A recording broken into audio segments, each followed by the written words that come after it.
नमस्कार, योगिताज किचन रेसिपीमध्ये तुमचं सगळ्यांचं खूप खूप स्वागत। आज आपण गुढीपाडव्यानिमित्त खवा मिल्क पावडर न घालता पारंपरिक पद्धतीने परंतु झटपट कमी वेळात बासुंदी कशी बनवायची हे पाहणार आहोत।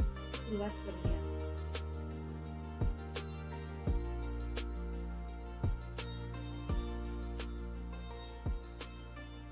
इथे मी 1 लिटर फुल क्रीम दूध घेतला आहे।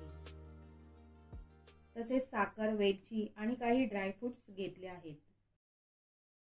आता गॅसवर कढई तापत ठेवून त्यात थोडं पाणी घालायचं आहे। यामुळे दूध खाली तळाला चिकटणार नाही। यामध्ये आता दूध घालून घेऊया।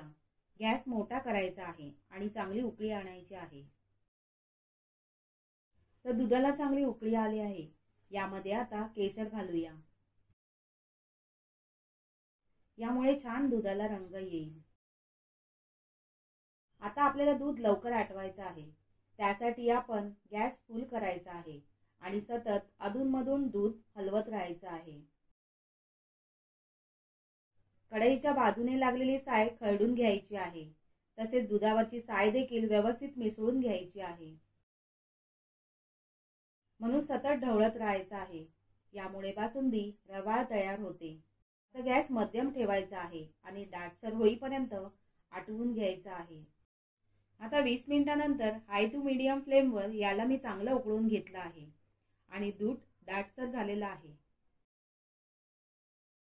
आता ह्या स्टेजला यामध्ये आपण ड्रायफ्रुट्स घालून घेऊया।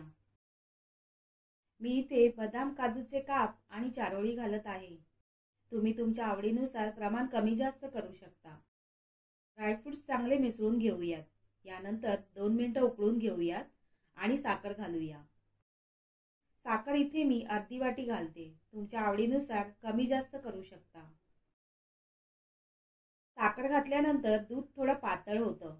पुन्हा 2 ते 3 मिनिटांसाठी आटवून घेऊया। 2 ते 3 मिनिटं उकळल्यानंतर मस्त दाटसर बासुंदी तयार झाली आहे। यामध्ये वेलची पूड घालूया आणि मिसळून घेऊया। गॅस बंद करूया।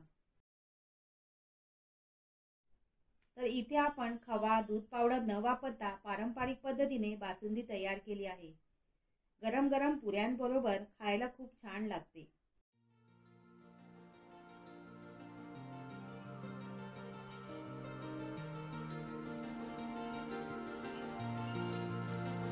तुम्हाला रेसिपी आवडल्यास नक्की लाईक करा, कमेंट करा।